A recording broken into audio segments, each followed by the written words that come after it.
ലോകകപ്പ് നോക്കൌട്ട് ഘട്ടത്തിലേക്ക് എത്തുമ്പോൾ ഓരോ പാസും ഓരോ ഷോട്ടും ഓരോ പിഴവും മത്സരഫലം മാറ്റിമറിച്ചേക്കാം. അത്തരമൊരു വമ്പൻ പോരാട്ടമാണ് അർജന്റീനയും ഈജിപ്തും തമ്മിലുള്ള ഏറ്റുമുട്ടൽ.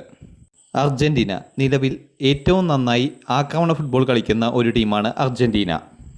മിഡ്ഫീൽഡിലെ പന്തടക്കവും വേഗമേറിയ കൗണ്ടർ അറ്റാക്കുകളും അവരുടെ ഏറ്റവും വലിയ കരുത്താണ്. പ്രതിരോധത്തിൽ ചെറിയ പിഴവുകൾ ഉണ്ടായാലും മുന്നേറ്റ നിര അതിന് മറുപടി നൽകാൻ കഴിവുള്ളവരാണ്. തുടക്കത്തിൽ തന്നെ അവർ ഗോൾ കണ്ടെത്താൻ ശ്രമിക്കും. 7 ഗോളുമായി അവരുടെ സൂപ്പർ താരം ലയണൽ മെസ്സി മുന്നിൽ നിന്ന് തന്നെ നയിക്കുന്നുണ്ട്. ഈജിപ്ത് ടൂർണമെൻറ്റിലെ അണ്ടർഡോഗ് എന്ന നിലയിലാണ് ഇറങ്ങുന്നത്. ശക്തമായ ഡിഫൻസും കൃത്യമായ കൗണ്ടർ അറ്റാക്കുകളുമാണ് അവരുടെ പ്രധാന ആയുധം. അവസരങ്ങൾ കുറവായാലും ലഭിക്കുന്ന ചാൻസുകൾ ഗോളാക്കി മാറ്റാൻ അവർ ശ്രമിക്കും. പെനാൽറ്റി വരെ മത്സരം നീട്ടിക്കിട്ടാനായാൽ ഈജിപ്തിന് അത് വലിയ ആശ്വാസമാകും.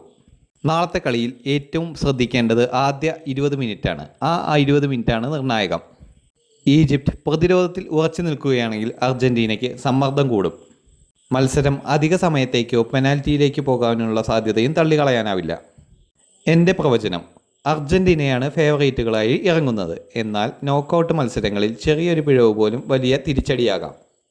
ഈജിപ്തിന് അവരുടെ സൂപ്പർ താരം മുഹമ്മദ് സലയുടെ മിന്നൽ പോരാട്ടമാണ് ആശ്വാസമായിട്ടുള്ളത്. എന്നാൽ ഈജിപ്ത് കനത്ത പോരാട്ടം കാഴ്ചവെച്ചാലും അർജന്റീന ചെറിയ മാർജിനിൽ വിജയിക്കാനാണ് സാധ്യത. ഞാൻ പ്രവചിക്കുന്ന സ്കോർ അർജന്റീന 3, ഈജിപ്ത് 1. കൂടുതൽ വാർത്തകൾക്കും വിശേഷങ്ങൾക്കുമായി ഈ ചാനൽ ഇപ്പോൾ തന്നെ സബ്സ്ക്രൈബ് ചെയ്യുക.